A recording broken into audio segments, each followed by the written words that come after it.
Some people call the USS Baltimore the king of the cruisers. Why do they call it that? Well, this battle is going to provide us with ample evidence of why. Hello, I am Xarkun and this is World of Warships Legends. Today I've got another community replay for you, courtesy of Dishonor Boss, also known as Mr. Stealy on the YouTube. He is, of course, driving the USS Baltimore in a domination mode game on a map whose name at this very moment escapes me. Maybe this is called Crash Zone. He spawned to, I guess, the south of the Alpha Cap, and he's going to move in toward the flank of that cap, accompanied by a random friendly destroyer. And in this first sequence of this battle, you're going to see why some people like to call the Baltimore the king of the cruisers.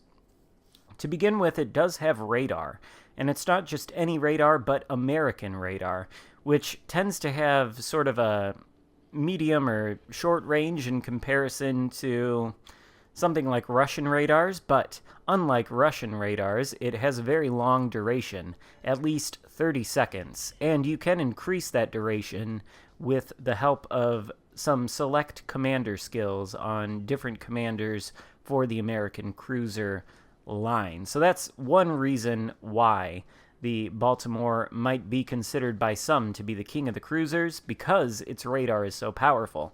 But another reason is that the Baltimore is a heavy cruiser. That is, a vessel armed with 203mm or 8-inch guns. And unlike other nations' heavy cruisers, the American heavy cruisers enjoy improved penetration angles on their armor-piercing shells, which means it's much more difficult to angle against them because they can penetrate more steeply angled targets.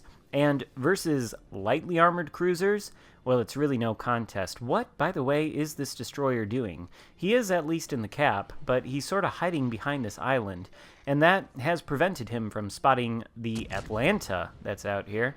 And there is another radar cruiser out here as well. It's a Belfast. So, maybe in retrospect, that location that the friendly, I think it was Benson, has chosen for himself is actually pretty good. Take a look here at this salvo, though, against the broadside Belfast, who is turning, by the way.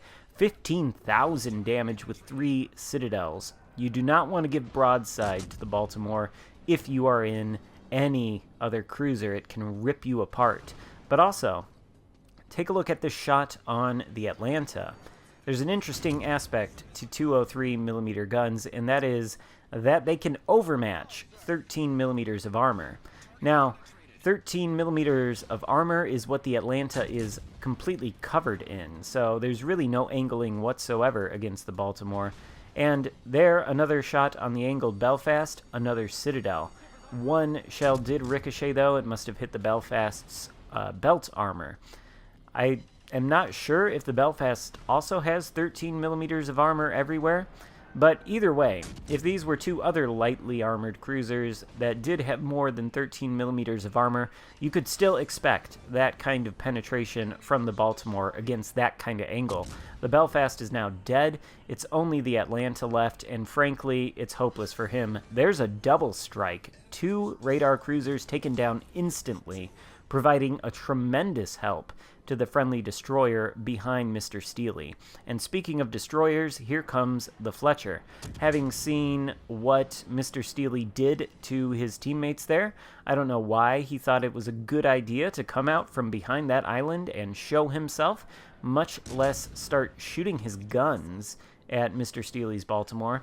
I can tell you that the Fletcher's 127mm HE is simply going to shatter when it comes in contact with the Baltimore's 27mm hull.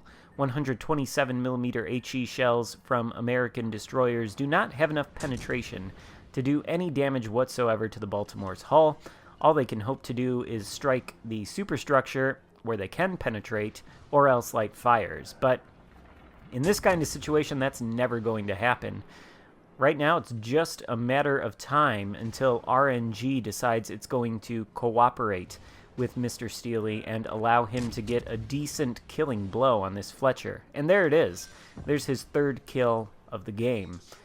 And just like that, he has essentially single-handedly wiped out an entire flank on this map, consisting of 2 light radar cruisers and a gunboat destroyer.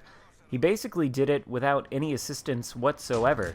That Benson, I think it is, behind him that helped him capture Alpha, he might have provided some assistance with his guns, but the battleship that spawned with them near Alpha was, I don't think, anywhere in the vicinity, and I don't think he was shooting at any of those cruisers, much less the Fletcher. So that's all Mr. Stealy's work there. Alone, essentially. And another thing to talk about, as we've demonstrated why some people call the Baltimore the king of the cruisers, is how XP is doled out at the end of a match. Now, there is no breakdown for what actions reward you with what amount of XP, and so it's difficult to say for certain, or with any kind of precision, what amount of XP you get for doing what action. But what I can tell you for certain is that taking capture points is a great source of XP, a lucrative source of XP, and we can see that Mr. Stealy has 1 assisted capture ribbon to his name, but also a lucrative method of getting XP is removing the majority of hit points from enemy ships. XP is given out for doing damage, but it's not given out based on your raw damage output. So you can see here that, Mr. Stealy's damage output at 91,000 with a few minutes into the game is actually, quite excellent, but it is not a huge amount of damage, and he's not going to finish this game with a ridiculous amount of damage. I think it's going to be somewhere within the 120,000 range or so.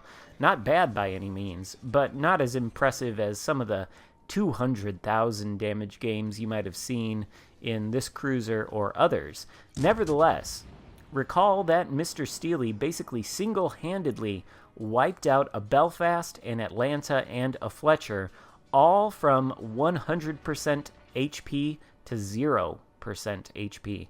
In fact, I don't really think any of the other ships around Mr. Stealy shot at that Atlanta, that Belfast, or that Fletcher, which means that Mr. Stealy likely removed 100% of the HP from all of those ships. And removing 100% of the HP from a ship is extremely lucrative. In fact, removing 100% of the HP from a destroyer, while it may only net you something like 15,000 damage, is, in terms of XP, worth the same payout as removing 100% of the HP of a battleship. And, comparing the two, 100% HP of a battleship versus 100% HP of the destroyer, well, the overall damage, the raw damage amounts might not look as impressive as if you put them side by side. One of them might be 15,000 damage and the other one might be 70,000 damage. But both are worth the same amount of XP, and one of them is certainly more easy to do than the other. So you're going to see this translate into a very high amount of XP for Mr. Stealy at the end of the game. There, by the way, is that Benson swooping back in to repay the favor to Mr. Stealy for assisting him in taking that Alpha Cap so early in the game. He has dropped a smoke screen for Mr. Stealy's Baltimore. Unfortunately for Mr. Stealy, the Baltimore does have a pretty long smoke firing penalty, and you can see that he's still spotted by the Massachusetts even though he's inside of the smoke screen. But really it doesn't matter at all. The Massachusetts is the last enemy ship left alive, and for whatever reason he has decided that high explosive is the best shell type to sling the way of Mr. Stealy, which is completely incorrect. The Massachusetts can overmatch the Baltimore's bow armor. So no reason to shoot high explosive. Nevertheless, Mr. Stealy takes out that Massachusetts, and the battle ends with the blue team's victory. Now, we'll take a look at Mr. Stealy's damage, which, as I said, is, not bad by any means, but not the most impressive amount of damage you've seen. 136,986, nearly 137,000. Definitely a good game in terms of damage by any stretch of the imagination, but this XP, 3,465, blowing every other ship out of the water in terms of XP on both teams. Nice result, Mr. Stealy. Thank you so much for sending that one in, and thank you guys so much for watching. If you enjoyed the video, give it a thumbs up. Consider subscribing if you want to see more content, and I will see you next time. Goodbye.